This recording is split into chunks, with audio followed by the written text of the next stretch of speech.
Vandeham Sri Guru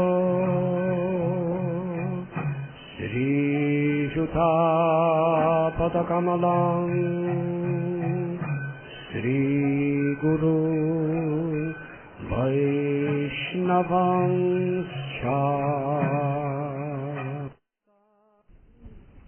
Today is the very auspicious occasion of the disappearance of Srila Haridas Thakur. This morning I have heard that by His very kind mercy, His Holiness Srila Bhakti Bringa Govinda Maharaj narrated to you the beautiful pastime of the disappearance of Srila Thakur Haridas. Haridas Thakur's glories are unlimited. On many occasions, even the Supreme Lord, Sri Chaitanya Mahaprabhu, spoke of His glories as if He had hundreds of mouths. What can this one little tiny insignificant mouth do to properly glorify such a great personality?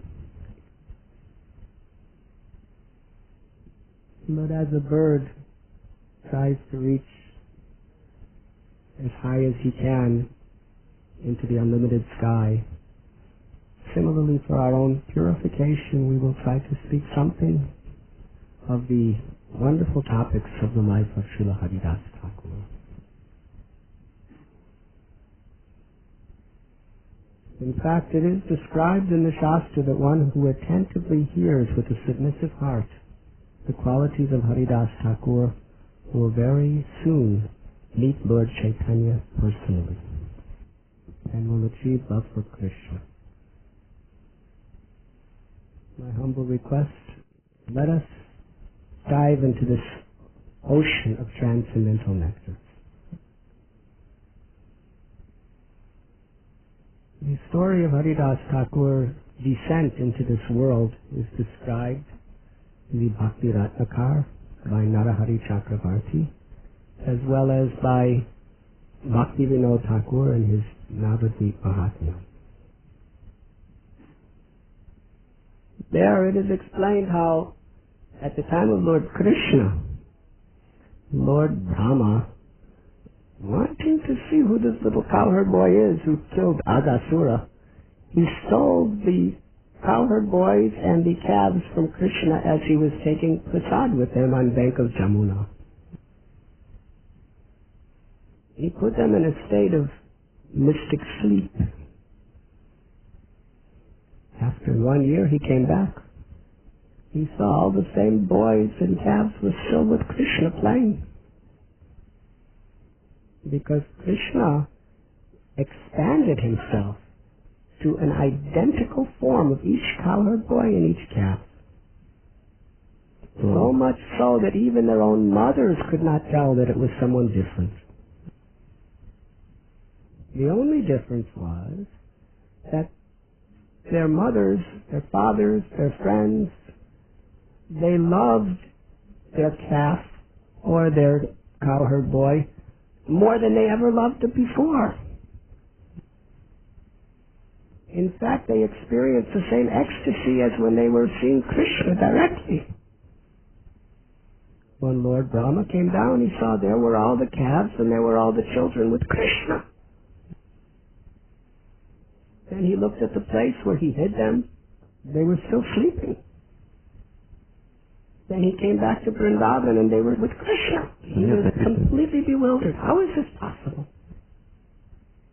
Then in his bewildered state, each calf and each boy manifested the beautiful form of four-armed Narayan. One was being worshipped by the gods and by the great sages. Then he was very much bewildered. All those tens and thousands of boys and calves disappeared, and there was only Krishna, who had a lump of yogurt mixed with fruit in his hands, searching for his friends. Brahma was very much ashamed. due to my false pride, I was thinking, because I'm such a great creator of the universe, that I could test God. He surrendered to Krishna, offered beautiful prayers.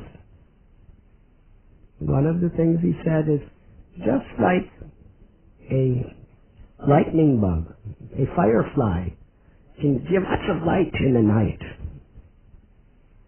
but in the presence of the sun, that light is insignificant. Similarly, in the darkness of ignorance, I am thinking, I am Brahma, the creator. But in your presence, my Lord, I realize I am simply insignificant. So Krishna forgave him and sent him back to Brahmaloka. But after that, Lord Brahma came to Navadvip, because he felt so bad that he made this offense to Lord Krishna. He performed tapasya to worship Lord Chaitanya because he knew in Kali Yuga this is the place that Krishna appeared. After many days, Lord Chaitanya appeared before him. Lord Chaitanya said, "Oh Brahma, I have come. I am pleased with your austerities." Lord Brahma offered his prostrated obeisances before the beautiful form of Lord Chaitanya. Lord Chaitanya was standing with his beautiful, beautiful golden form. He was chanting the holy names of Krishna. He placed his foot on Brahma's head. Then Lord Brahma began to offer prayers. He had said, "I am so low and I am so proud. Because I'm the creator of the universe and the father of everyone in the universe, I think I'm very great. And because of that pride, I offended you and your devotees.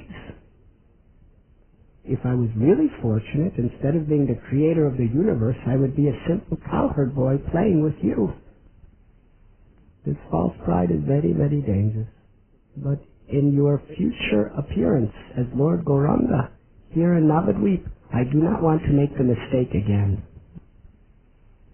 So please give me the benediction that I can give up my post as Brahma and take birth in a very low family so that I can truly engage in your humble service." Lord Chaitanya was very, very pleased by the humility of Brahma's desire and gave him a benediction. He said, "When I appear in the age of Kali, in this great place of Sri Mayapur Dham, you will be one of my most intimate associates.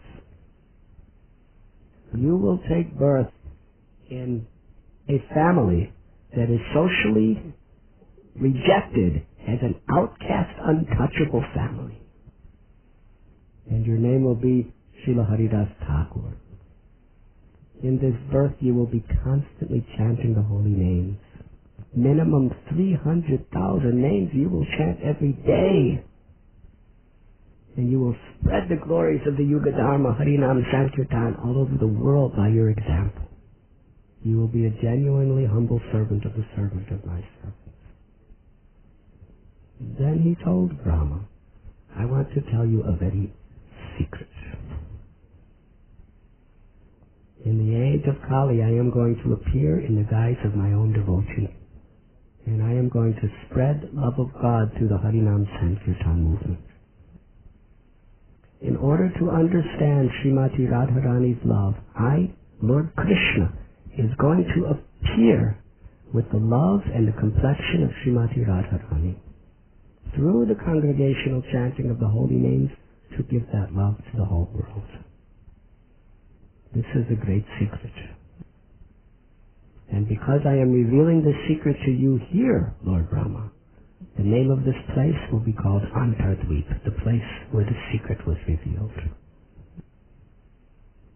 Then he told Lord Brahma to go back to Brahmaloka and come back in order to assist him in his form of Haridas Thakur. So Srila Haridas Thakur appeared in this world in the Budan district of Bengal. Although he was born in the environment of Malechas and Yavanas, from his earliest childhood he had a natural spontaneous attachment to the chanting of the holy names of Krishna. He was such a very, very great devotee of Krishna. When he was just a young man, By his influence, he was transforming people's hearts by inducing them to chant the holy names of Krishna.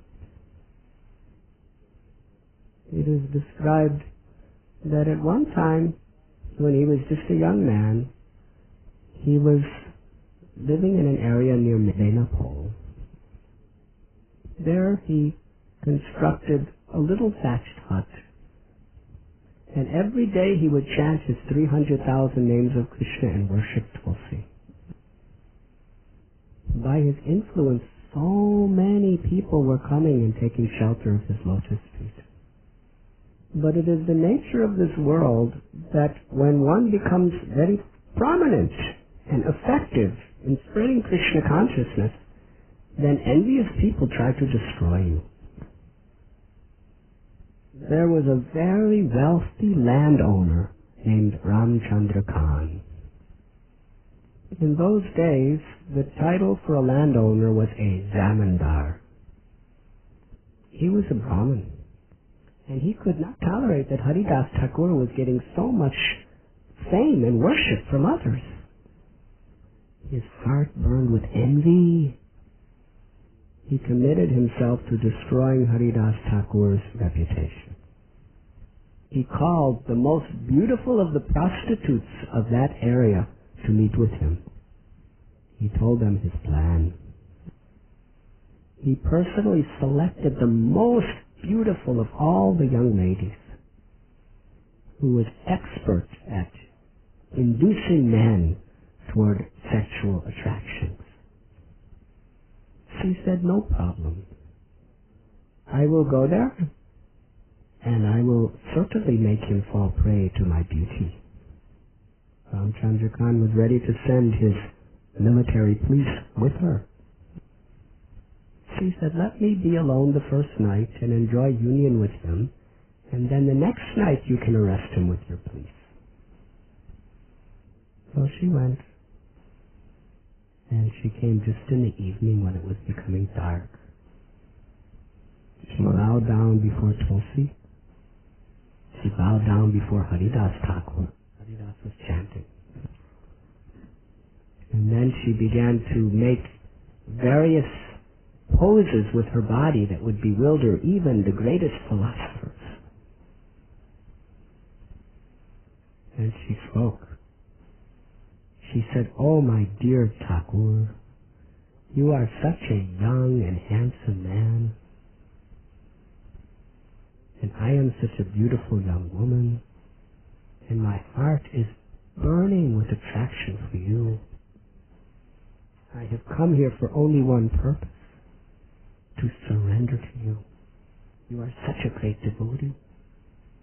You are such a saintly person. You are so handsome and young and strong. And we are all alone together at night. There is no one else around. I beg you that it is the will of Providence that we have union together. I cannot accept anyone else but you. If you refuse me, I will have to give up my life." Haridas Thakur, with great compassion, looked upon her. He said, "I will surely fulfill your desire. But first I must complete my vow of chanting. You just wait here and let me go on with my chanting, and when I complete my vow, then I will fulfill your desire." He went on chanting throughout the entire night. He was all alone with this beautiful, beautiful woman. She was exposing various parts of her body in such an expert way. However, Haridas Thakur's mind was completely immersed in the higher taste of the Mahamantra. Hare Krishna, Krishna Krishna, Hare Hare, Hare Rama, Rama Rama, Hare Hare. When the sun rose in the morning, the prostitute bowed down and left. He reported to Ramchandra Khan that he promised me he would fulfill my desires. He just hasn't finished his rounds yet. She came the next day at night. She bowed down to Tulsi and Haridas. Haridas Thakur said, "I am very sorry that I have to chant 10 million names this month." Haridas explained, but I will certainly fulfill my vow. You just be patient and sit here and wait and listen to me as I am chanting. He chanted all night long. The sun rose. She bowed down and went home. She came back the third night. Haridas Thakur said, I'm sorry, but I still haven't completed my round. But tonight, for sure, I will complete them, and I will satisfy your desire. So she sat and listened to the chanting. During the night, she started chanting along with Haridas. The whole night passed again. By the morning, she was completely purified. She paid her obeisances to Haridas. She said, oh, Haridas Thakur, you are such a great personality that you have purified my heart by your chanting. I am so sinful and evil that on the order of Ramchandra Khan, I came here to destroy you. But by being in your association for 3 nights, now my desire is to surrender to you and accept you as my spiritual master. Haridas Thakur said, yes, I know this ignorant fool, Ramchandra Khan, wanted to destroy me and sent you. On that very night, I was about to go chanting. However, I decided to stay 3 extra days only to deliver you. Now you should go home and give away all the wealth that you earn through prostitution to the Brahmins and the poor. I am leaving this place today so you can live in my little hut and chant the names of the Lord 300,000 times a day. Do not worry about how you will eat or survive. Krishna will provide everything for you if you surrender to his name. That terribly sinful prostitute gave everything she had away. She came back to that hut with only 1 cloth to wear. And she only ate what people would give to her. She worshipped Tulsi and chanted 300,000 names of Krishna every day. She even shaved her beautiful hair. And she became very famous. Even great Vaishnava sages and rishis would come for her darshan. She was such a pure devotee.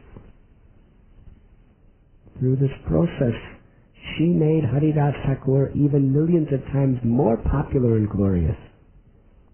But Ramchandra Khan, he sowed the seed of his own destruction by this offense. Although a devotee is very eager to forgive anyone for their offenses, Krishna is very angry when we offend his devotees. So on another occasion, after this, Lord Nityananda Prabhu was traveling from Puri because Lord Chaitanya Mahaprabhu told him to preach in Bengal. During his preaching tour, he came to that town. And he came to the courtyard of Ramchandra Khan, where there was an area called the Durga Mandap, a place of worship of goddess Durga. Lord Nityananda Prabhu sat there, and many people came to see him. But Ramchandra Khan was envious that a Vaishnava was getting so much respect. He would not even come to meet Nityananda Prabhu himself to welcome him to his house. Instead, he sent his servant with a message. And the message was that this courtyard of mine is not big enough for you and all of your followers. You should not stay here. You should stay in the cow shed with the cows. There's more space there, so leave. Nityananda Prabhu started to laugh, angry laugh. You are correct, this is not fit for me. It's only fit for meat eaters. And then he left the whole village. But Ramchandra Khan was a crooked man and he cheated on his taxes. The Malaysia tax collector chief came to his place, right in his courtyard as well as in his home. He slaughtered animals and cooked them and ate their flesh. And then he tortured Ramchandra Khan and his whole family. Imprisoned them, took away all their wealth, took away all their property, and they did the same thing to everyone in the village. For 3 days, this man with his soldiers simply tortured, beat, and plundered all the wealth of everyone in the village of Ramchandra. And Krishnadas Kaviraj Goswami explains this is the result of one who offends Vaishnava. Not only does that person suffer, but anyone associated with that person. Very well. So we should be careful not to offend Vaishnava. So, after this, Haridas Thakur traveled to a place called Chandnipur. And there, a very, very great devotee lived. His name was Balaram Acharya. And his dear friend was Radhanandan Acharya. They were the priests of Hiranya and Govardhan Majumdar, who were very, very, very wealthy, very pious, and very great devotees. In fact, they funded a large portion of the preaching of all the devotees in Bengal. Govardhan, the younger brother, had a son named Raghunath Das. He later became known as Raghunath Das Goswami. While Haridas Thakur was there, Balaramacharya and the others would go to meet Haridas, who lived in a little cave-like place. And they would bring the little child Raghunath Das with them. Due to this regular association with Haridas Thakur, Raghunath Das, he became so much attracted to Krishna consciousness that he had no desire whatsoever for anything of this material world. So one day, Govardhan and Hiranya Majumdar invited Haridas Thakur to an assembly of scholars. They wanted him to enlighten them in the great glories of the chanting of the holy names of Krishna. When he came, they introduced him. In the introduction, they were glorifying him so much that this man chants 300,000 times the name of Krishna every day. And one who chants the holy name of the Lord can become free of all sins and achieve liberation from all material bondage. Haridas Thakur then spoke.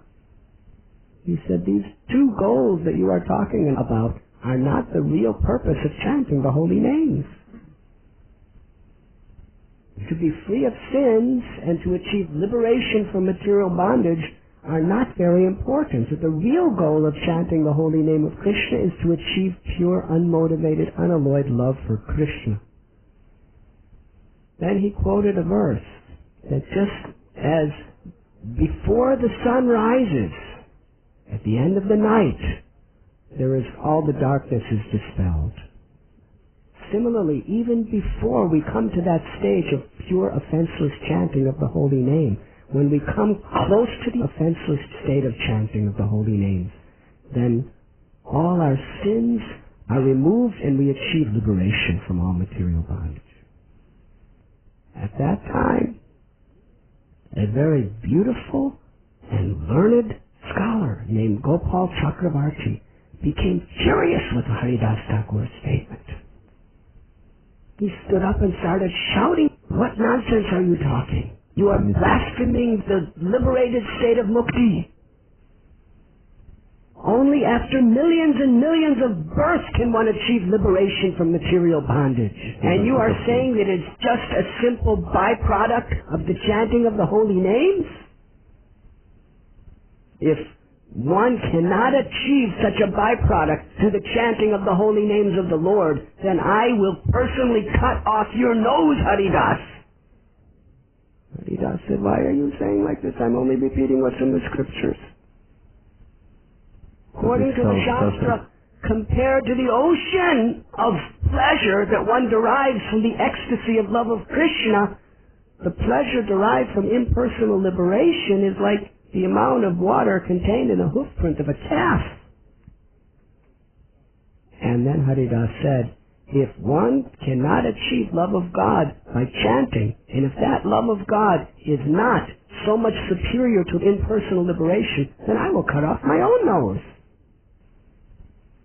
So then the devotees, Govardhan and Hiranya, Balaramacharya, they were so angry with Gopal Chakravarti. We have invited such a great saintly person and you are making aparats to him? Get out of here. Not only did they kick him out, but they fired him. They removed him from all of his services to the government. Haridas Thakur said, no, please don't disturb him. Let us just go on with our meeting. I do not mind what he has said. He may be ignorant, but I don't mind. A devotee is always forgiving for offenses against himself. But Krishna is not. Gopal Chakravarti was very young and handsome. Within a few days he got leprosy. And his beautiful nose got cut off from the leprosy. And his hands, his fingers were beautiful like the buds of a champak flower. Fingers and nose melted away due to the leprosy. And everyone could understand the wonderful power of Haridas Thakur's devotion to Krishna. So Haridas Thakur, he left that place and he went to Shantipur, the place where Advaitacharya was living. Advaitacharya was so happy to meet Haridas. The bliss that is derived when two great Vaishnavas meet is the most wonderful exchange in the whole creation. They were embracing one another and crying together and dancing and chanting. Advaitacharya arranged for a nice little cave for Haridas Thakur to stay. And that place is called Fulia.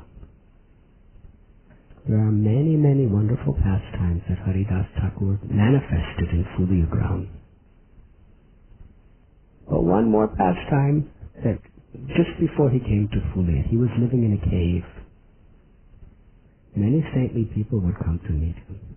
But it was intolerable for them to remain in the cave because there were these flames coming out of the cave and it had such poisonous effect that people couldn't even breathe. They were wondering, what is this? So they went and began to ask various physicians. The physicians came to the cave. They saw the flames. They said there was a deadly poisonous snake living in that cave. And the poisons are creating this fire. Very dangerous. Haridas Thakur must leave this cave immediately. So the devotees came to Haridas and said, there's a very terrible snake living in your cave. We cannot even breathe. He's giving out so much poison and you're here 24 hours a day just chanting. You should leave this place. Haridas said, I did not notice that there's any flames or poison. Haridas Thakur was so immersed in chanting the Maha Mantra, he didn't even notice this most miserable poison suffocating everyone around him.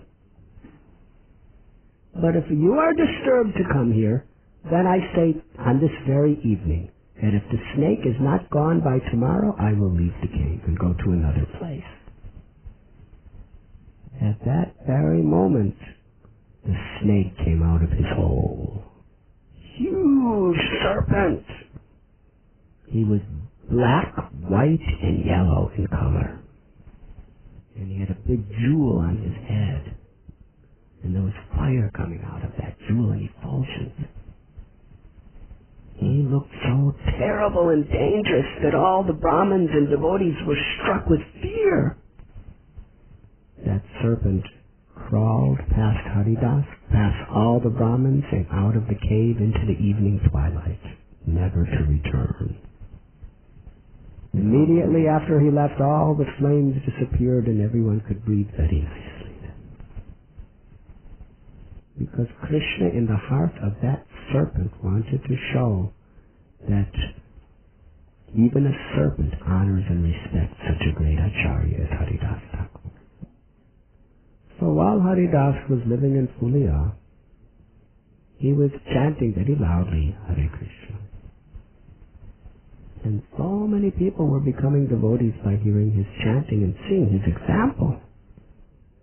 People from all around, both the Brahmins as well as the common people, they worshipped him as such a merciful, compassionate giver of love of God. He did not discriminate who he would give love of God to and who he wouldn't. He would give the holy name to everyone. Although he was loved by the people, some of the Brahmins were very envious of him. He was taking away their customers who were giving donations. And also the Qaji, who was a Muslim governor. He was very angry at Haridas. Because not only was Haridas transforming the Hindus into pure devotees of Krishna, but even the Muslims were to learn how to chant Hare Krishna. This Qaji went to the king of the Muslims and said this Haridas Thakur is a terrible person. He's destroying all the traditions and the religion of our nation. You must pass judgment upon him and punish him. So the king told the soldiers, you arrest Haridas Thakur. Haridas Thakur, while chanting the holy names, very happily came to the king's prison. Meanwhile, the prisoners were very eager to have his darshan. Most of the prisoners were very pious and saintly people who were just arrested because they were practicing Hindu religion publicly. But they were suffering in the jail cell. So time and again they were begging the guards, just let us for a moment have the darshan of this great saintly person, Haridas Thakur. When he came to the prison, all the prisoners gathered around him.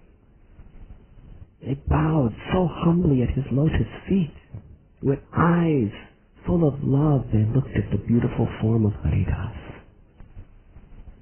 With folded hands and open hearts, they just begged him for mercy. And Haridas saw all these prisoners in such humble surrender to his feet. He said, today I will give you a benediction. Remain as you are now. May you always be just as you are now. The prisoners became very unhappy. They wanted benediction to get out of prison. He gave benediction, stay as you are now. Then Haridas spoke. He said, please do not be unhappy with my benediction.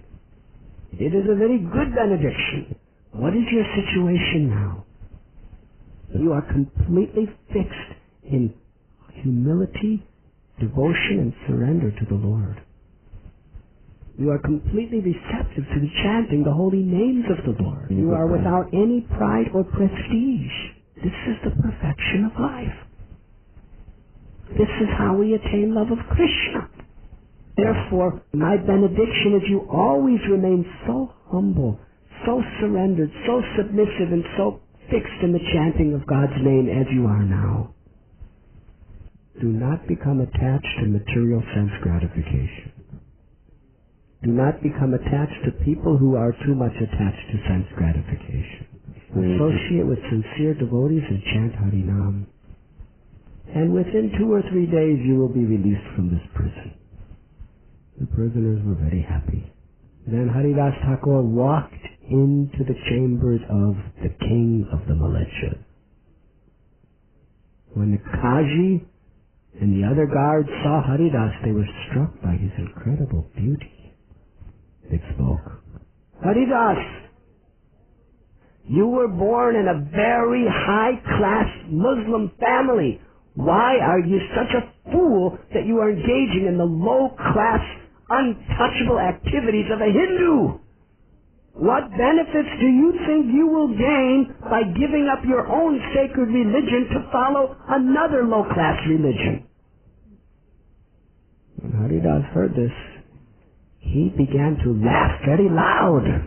Aha! Just see the illusory potency of Maya that is being controlled by Vishnu upon these people. Just see how Vishnu has covered them with illusion. He said this to the king. He said, there is only one God, And that one God is the God of all religions. The one God that is praised in the Vedas and the Puranas is the same God that is praised and glorified in your Quran. There may be many differences in the form of the worship of the God between the Muslim and the Hindu faith. However, it's the same God that is being worshipped. And that one Supreme God has many names. And that one Supreme God is the Supreme Creator, Maintainer, and Destroyer of everything that exists. He is absolute, and He knows everything everywhere. He is seated in everyone's heart, and to love Him is the ultimate supreme goal of life. Why do you think there are different gods of different religions? This is a great illusion. But the Lord within everyone's heart gives people, according to His own desire, particular types of faith. And since my birth, the Lord in my heart has induced me with an endless attraction to chant the holy names of Krishna. Therefore, I cannot stop chanting the name of Krishna. It is the will of the Lord within my heart. The king said, Haridas, we will have to punish you if you speak like this. Haridas said, if a Hindu Brahmin converts to become a Muslim, you should give me the same punishment that that person should get. The Qazi said, he should be killed, he should be punished. The king said, Haridas, if you just practice your own religion and stop preaching this chanting of the names of Krishna, we will release you. Haridas Thakur said, you can cut my body into thousands and millions of pieces, but you can never get me to stop chanting the holy name of Krishna or preaching the glories of Harinam Sankirtan. If you chop my body into millions of pieces, every piece will be chanting Hare Krishna. Then Qazi became very angry. He said he must be killed. He should be beaten to death in the 22 marketplaces of Fuliagra. And if he lives, then I will accept that he's a saintly person. Then they called the military guards, big, powerful men who were trained for years just to torture and murder people. They dragged Haridas Thakur into the streets, shouting all sorts of operads and offensive language against him.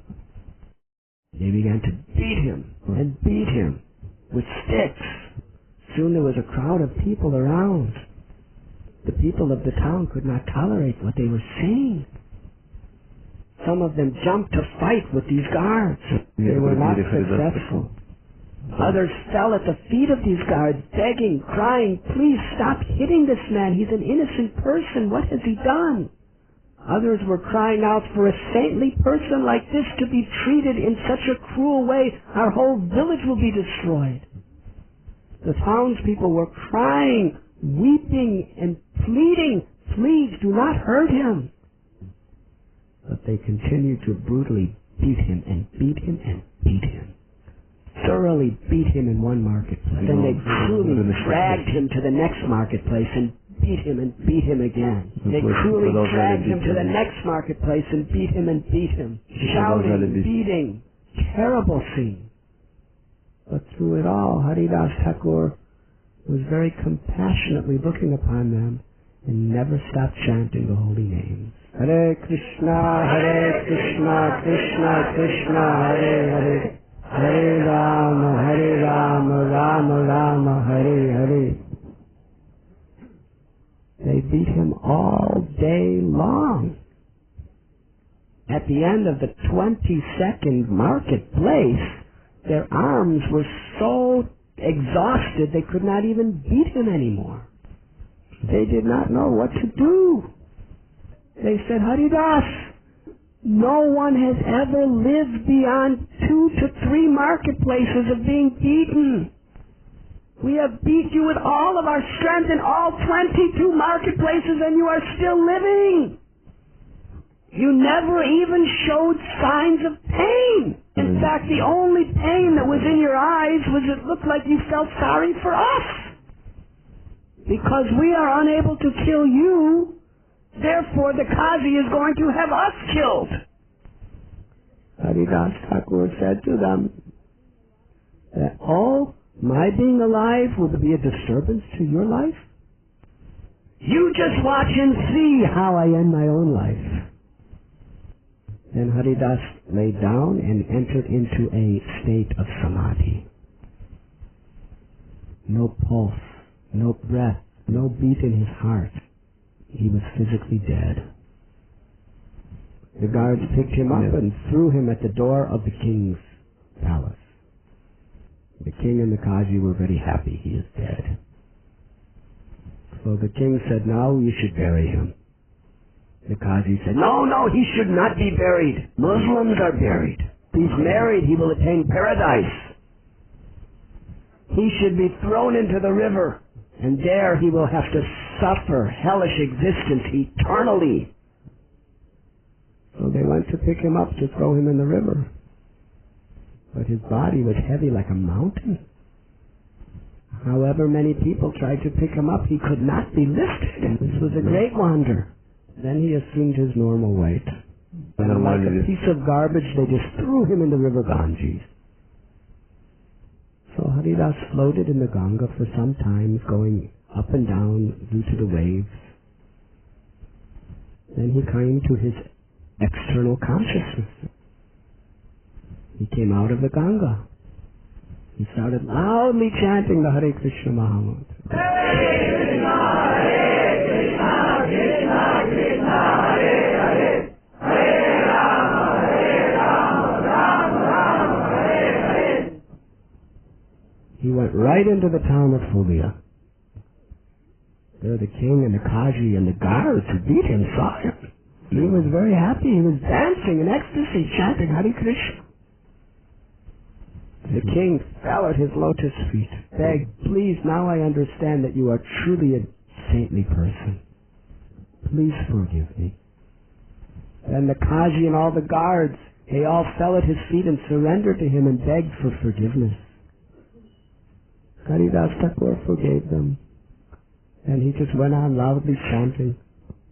Then he came to a group of great Brahmins and devotees. He sat down amongst them. They asked, Haridas, why did this happen to you? You're such a great devotee. Haridas Thakur said, because I heard the blasphemy of Krishna's name and devotees. Because I heard that blasphemy with my ears, I deserved thousands of times more punishment. But because I am so fallen and helpless and Krishna is so merciful, he reduced the suffering I deserve for hearing the blasphemy of the Lord's name and devotees by just giving me a little tiny sample of only getting beaten in these 22 marketplaces. This was the humility of Haridas Thakur. Haridas Thakur did not think, oh, it was somebody else's fault, but rather he thought, I deserve worse. This is the mood of a true devotee. Not to blame others, to accept the mercy of Krishna with a very grateful heart.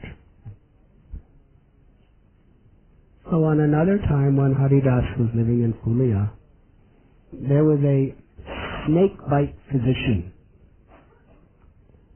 And he was singing the glories of Krishna. How Krishna danced on the hoods of Kaliya. And this man was very mystical. He was so much a great devotee of snakes that the king of snakes, Vashuki, used to sing through him and dance through him. On this particular day, he was dancing and dancing and dancing in great joy while singing the glories of Krishna dancing on Kaliya. Haridas Thakur happened to come walking by, and he heard the story of Krishna dancing on Kaliya's hoods. He became so ecstatic in love of Krishna that he fell unconscious. Then he got up and started rolling on the ground. Tears poured from his eyes. His hair stood on end. His body trembled. all the 8 symptoms of ecstatic love simultaneously took residence in his body. The snake charmer stood off to the side with great love and devotion, folded palms, worshipping Haridas Thakur. Then there was a Brahmin. This Brahmin was very envious.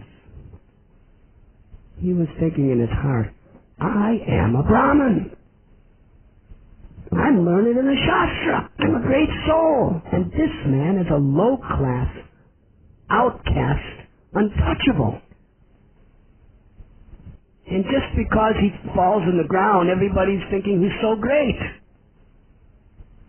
If a low-class, untouchable person can get the worship of so many people by falling on the ground and rolling around like this, what to speak of how they will worship me? So Haridas left, and the snake charmer again started to dance and sing. Then the Brahmin fell to the ground as if he were unconscious.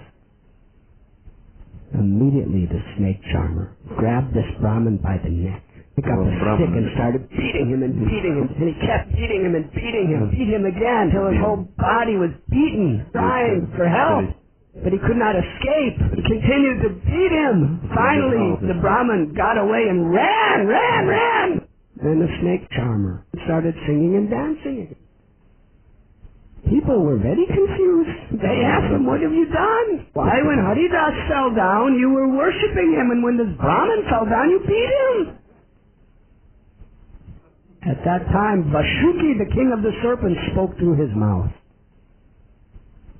He said, Haridas Thakur is a very humble and pure devotee. He was honestly and genuinely absorbed in love for Krishna. But this so-called Brahmin was simply envious of Haridas Thakur. Due to his false pride, he wanted to be worshipped. Therefore, I had to beat him. Haridas Thakur is so worshipable, constantly immersed in the chanting of the holy name. He's completely immersed in humble devotion. Even Krishna glorifies Haridas Thakur. And then all the people of Fulia understood, who is this Haridas Thakur? One day when Haridas was in his cave, he was chanting. The night came. Maya Devi herself wanted to test him. Do you know how powerful Maya is? She is Krishna's own external energy. And how she keeps people in illusion, birth after birth after birth, is great wonder. No one, however learned or powerful they may be, can possibly escape from the illusions of Maya. Only by the mercy of Krishna can we be free from Maya. There's no other power that can save us but Krishna himself. So the entire Maya potency that is keeping every living entity in all the universes and the whole creation bound by illusion personified herself in one form. The form of a woman. Now, we may be attracted to some little tiny woman or man in this world, and we become mad after that. What makes us so mad? Intoxicated, we can't even forget it. That's just an insignificant, tiny little particle of a drop from the unlimited ocean of Maya's potencies. Can you imagine if all the power of Maya was in the form of one woman before you? Please do not try to imagine.